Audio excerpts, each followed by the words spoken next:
ground control to Major Tom.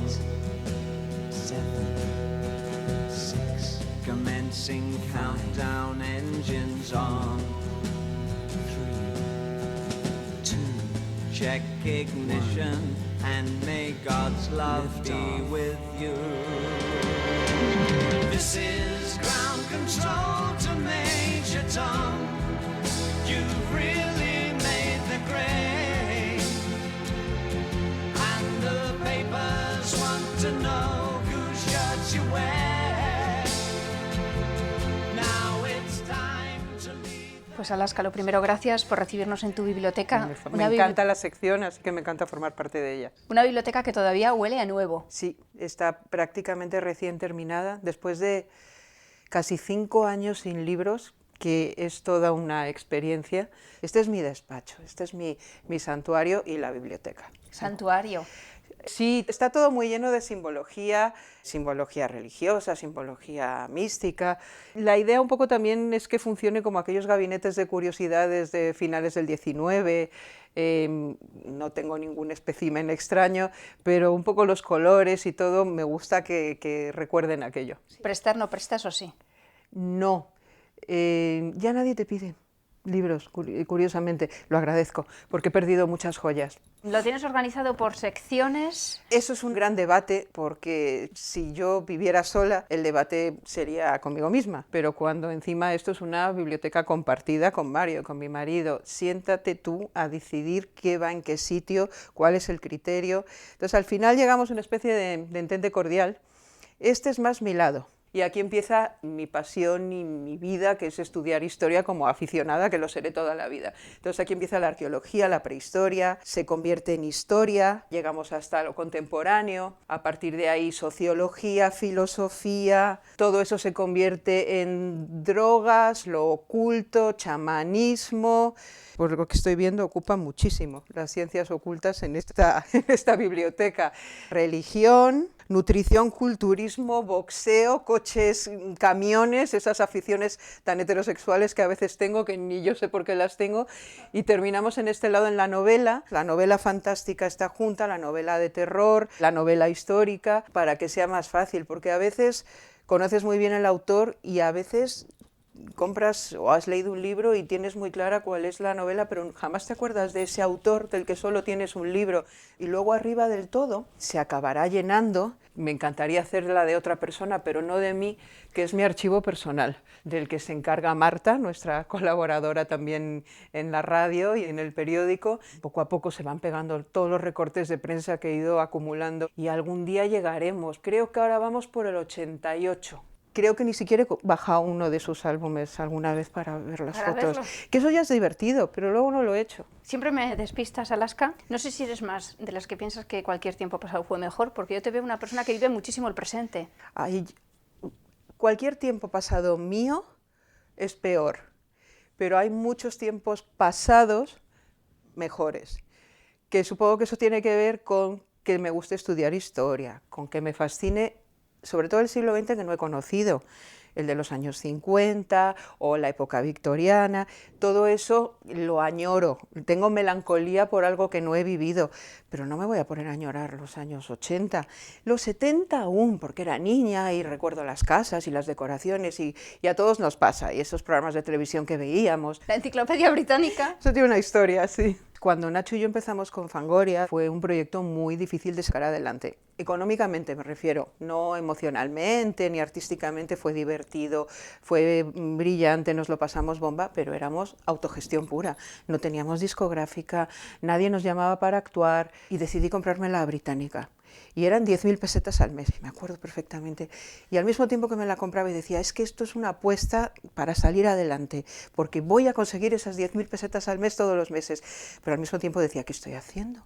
¿Cómo voy a gastar? Oye, un día llegó el último recibo y la pagué. Así que hay que arriesgarse con ciertas cosas. Lo primero fue la Edad Media. Esto fue mi primera afición. De los primeros que tuve, primeras novelas europeas de Carlos García Gual.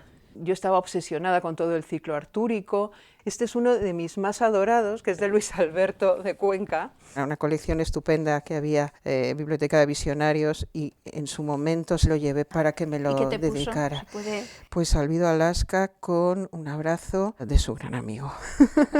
Yo estaba un poco como el Quijote, estaba obsesionada con los libros de caballería, que para mí es el inicio de la telenovela. La novela tal y como la entendemos, con los amores, desamores, traiciones, el honor, el amor romántico que empieza con los trovadores, todo eso se me abrió en ese momento y me metí por ahí. Este es un libro de moda en la Edad Media. Empecé a diseñarme ropa muy influenciada, tomé muchas referencias en la época de Pegamoides, de un montón de ropa que me hacía yo y que en el fondo eran jubones. Con los velos también. Eran vestidos con este tipo de caída, muy cargados de imaginería religiosa, era una adoración total.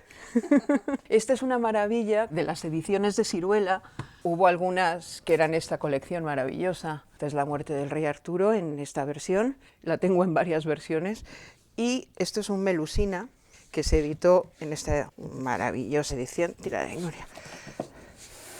Yo siempre estaba hablando de la editorial Siruela y estaba hablando de estas novelas.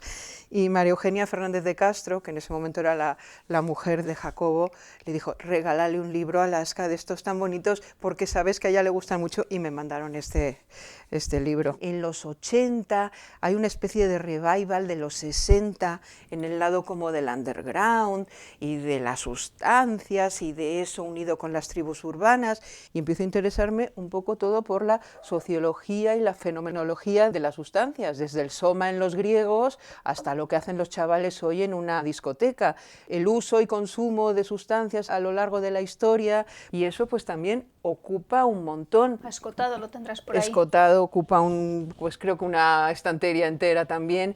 Por ejemplo, Alexander Shulgin, que murió hace poco, que es el hombre que sintetizó el MDMA, al que he conocido también cuando Escotado y Drago organizaban en la Universidad de Verano del Escorial. ¿Sabes que estuve allí? Cursos, no me digas, pues yo fui con Desobediencia varios civil años. y farmacia utópica. Yo estuve en ese. Sí, sí. E for Ecstasy se llama. Un hippie de los 60 que vivió la época hippie, la vivió como un hippie. Acabó montando en Londres un sitio que se llama Neal's Yard, donde venden pues productos farmacéuticos alternativos, comida vegetariana, pero llegó a los 40 y tantos, 50, deprimido, absolutamente deprimido, pensando que había perdido su vida, y fue la época de la eclosión de las raves, de este tipo de consumos alternativos, y entró en esto con 50 y tantos años, y le cambió el mundo, le cambió la vida, y se dedicó a escribir libros y a intentar orientar a las personas sobre, bueno, pues sobre todas estas cosas que él conocía. Cuando estábamos en Dinarama, Nacho Canut, Carlos Berlanga y yo, juntos creo que teníamos una de las mejores bibliotecas de lo oculto, porque teníamos gran afición, viajábamos mucho, hay muchas letras nuestras que se basan en, bueno, pues en estas lecturas. Desde el año 83, que ya teníamos una canción que se llamaba Isis sin velo. A veces me pierdo, no sé dónde estoy. Un día aparezco en medio del gran cañón. Transmigración. Pues esta es un poco el momento del oculto. Mi colección favorita de todos los tiempos, Otros Mundos. Era toda una colección muy mezclada, porque lo mismo era la era de Acuario que las Vírgenes Negras, que los Templarios, que el oro de Ren, que es un poco en lo que se ha basado al final todo esto del Código Da Vinci. Todo eso ya estaba en estos libros. Luego aquellos libros estupendos de la España mágica, que hubo muchos en los 60 y en los 70, Guía Sobrenatural de España, que es un libro precioso. ¿Qué formato tiene, verdad? De Carlos Pascual.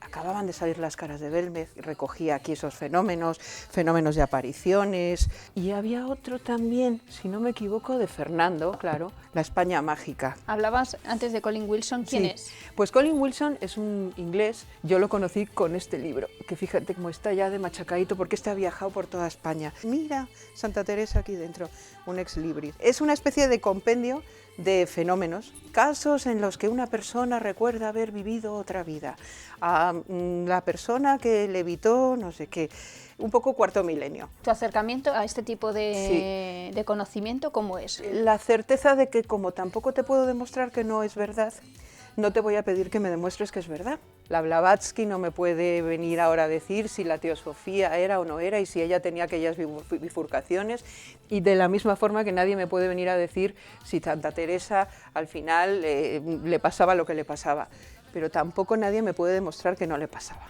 Todas conviven para mí al mismo nivel de cariño. Este se llama La física de Star Trek. Si es posible el desaparecer en un punto y aparecer en otro. Es un poco llevar las cosas que vemos en la ciencia ficción y explicar si eso tiene una base científica, si no la tiene, si vamos a llegar a hacerlo, si no vamos a llegar a hacerlo, y este es muy divertido también. Es un libro maravilloso, está Picados, pero es un libro muy bonito de constelaciones y de fotografía y de pintura, pues de fenómenos del cosmos. Hemos llegado, después de hacer esa transición por lo espiritual, la nueva era lo que existe, lo que no existe, a la religión. No solamente la religión católica, también hay santería, La rama dorada de Fraser, que es uno de los libros más maravillosos que se han escrito nunca. ¿Por qué? Tiene una aproximación muy bonita y muy espiritual a la forma de contarte lo que ha sido la creencia religiosa a lo largo de la historia, en distintas culturas. Pero yo tengo aquí unas maravillas. Me encantaban las vidas de santos. También en esa época en que lo medieval llegó a mi vida, llegó también la mística. Esta es la leyenda dorada de Santiago de la Vorágine. En realidad son hagiografías, vidas de santos con las representaciones, pues, de sus vidas, casi siempre de las torturas, claro, por las claro, que tuvieron que pasar. Y luego los que tengan mi edad recordarán también de la editorial Novaro Las vidas ejemplares. Esto, pero llevado al cómic. Y ahora me ha dado por conseguirlas y comprarlas, y es una de mis últimas manías. Y entonces pues aquí lo ves en África, luchando en las misiones. Yo pasé unos 14, 15 años complicados porque era la época de la movida y todo el mundo salía. Yo estaba en casa leyendo San Juan de la Cruz. Estaba mal. Pero estaba mal, pero era muy bonito. Yo tengo un poquito de crisis con la novela. Me empezó, que es una cosa absurda, me empezó cuando empecé a estudiar. Prácticamente todo lo nuevo que hay comprado en novelas de Mario. Mi colección de terror, que ocupa pues 3, 4 estanterías, me parece. Lo último que compré fue esta edición preciosa. Hoy el Necronomicon. Pero ni lo he abierto, ¿para qué te voy a engañar? Mira, está recién comprada. Qué maravilla, una edición muy bonita. La compré en Londres la última vez que estuve, ilustrada. Estoy en crisis con la novela. La última novela que leí y que entré y que me encantó fue Middlesex, de Eugenides. La cogí una noche y prácticamente no la pude soltar hasta que terminé. Se juntan muchas cosas que me gustan y que me interesan. La historia de los inmigrantes a Estados Unidos que entraban por la isla de Ellis a principios del siglo XX. Una historia también de transexualidad. Tengo un libro de pequeña, acabo de verlo. El libro que no voy a perder nunca. Debe ser del 73, cuando yo tenía 10 años, del hombre que ríe, de Víctor Hugo. Víctor Hugo era el autor favorito de mi abuela. Y hay una historia muy graciosa, que nunca voy a investigar, sobre el padre de mi abuela, que es un señor apellidado Godoy, que llega de niño a Cuba con un fortunón y un mentor francés, amigo de Víctor Hugo. Y nunca se supo de dónde venía ese niño, entonces que si era hijo de Godoy, que si era ilegítimo, que si era un primo. Entonces aquí aparecen varias personas en este libro que mi abuela marcó como parientes. Pone tío de papá y es un Herbert. Y esta es la letra de mi abuela. Entonces este libro para mí es lo más bonito que tengo. Y si algún día me tengo que deshacer de todo y lo vuelvo a circular para que igual que yo he disfrutado comprándolo, la gente pueda seguir disfrutando comprando, este me lo voy a quedar. ¿Has intentado leer todo lo que tienes? No, para eso ningún problema, tendría que retirarme y no volver a veros nunca más. Pero de momento no es mi problema. Es, como decías, me gustan muchas cosas y me gusta disfrutar de muchas cosas. No soy solo una rata de biblioteca que lo descubrí tarde. Igual si lo hubiera descubierto antes, nunca nadie me hubiera conocido, no hubiera hecho otra cosa. Los libros, la música, las películas, todo lo que ha sido esa cultura del siglo XX, que quizá la gente muy joven no tiene el mismo tipo de formación, hasta incluso la televisión para nosotros. Todos son referencias culturales que son lo que tú eres. Es como muy orteguiano. Yo no soy nada, yo soy un huevo duro. Si no te cuento qué es lo que leí y por qué aquella canción cuando vimos esa película, todo eso forma parte de tu vida y esto es la categoría de la lectura. Aquí está el arte, y todo lo relacionado con el arte, y ahora verás por qué me río y en lo que acaba derivando todo. Adi Ventura, la vedette, y dedicada para los lectores del simpático semanal El Pito. Luego aquí hay un libro fundamental en mi vida. Este libro de Eduardo Aroibars, que se llama Gay Rock, yo lo compré con 12 años. Y aquí descubrí quién era Bowie, y descubrí quién era Lou Reed, y descubrí quién era Alice Cooper, y los descubrí por foto y por texto.